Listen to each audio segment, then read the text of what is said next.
Pois a lei produz a ira da justiça, mas onde não há lei, também não há transgressão. A gravidade do pecado.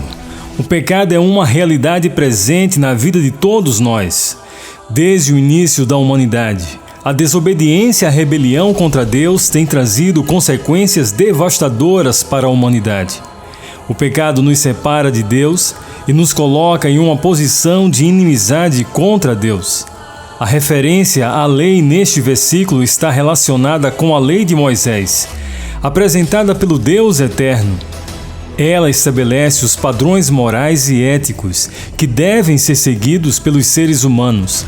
No entanto, como somos pecadores, não podemos obedecer completamente a essa lei. Portanto, a lei nos expõe ao conhecimento de nossa culpa e pecado, despertando a ira da justiça divina. A lei inculca um senso de transgressão e resultado negativo para aqueles que não a cumprem. Deus, em sua infinita justiça, não pode simplesmente ignorar o pecado. Ele é um Deus santo e, como tal, exige obediência e santidade de sua criação. O pecado é uma afronta à santidade e é a culpa do pecado que traz sobre nós a ira divina.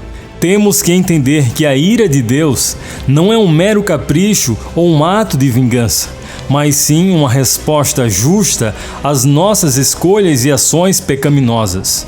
Essa ira tem como objetivo nos levar ao arrependimento e à necessidade de buscarmos a reconciliação com Deus.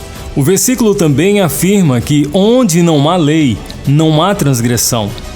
Isso não significa que não exista pecado ou imoralidade, mas que sem a lei não há conhecimento específico do que é pecado.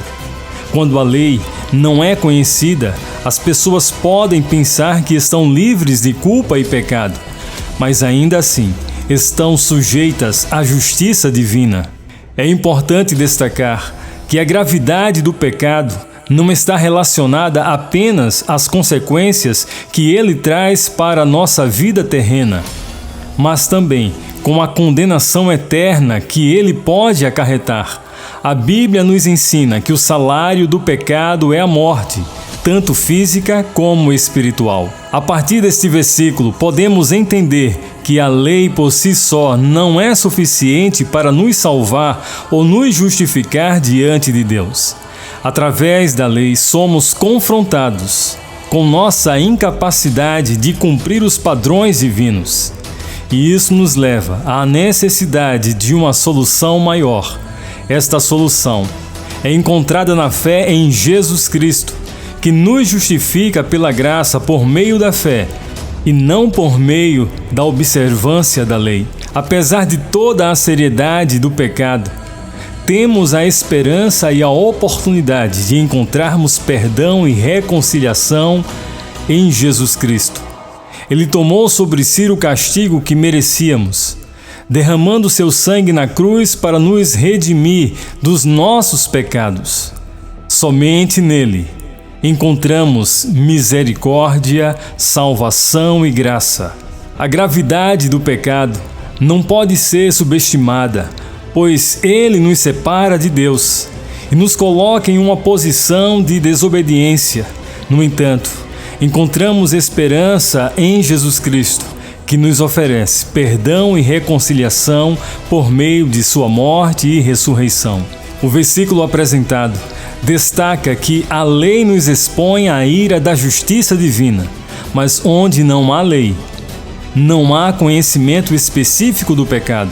No entanto, a lei não é suficiente para nos salvar, e é através da fé em Jesus Cristo que somos justificados. Diante dessas verdades, podemos entrar em oração na presença de Deus.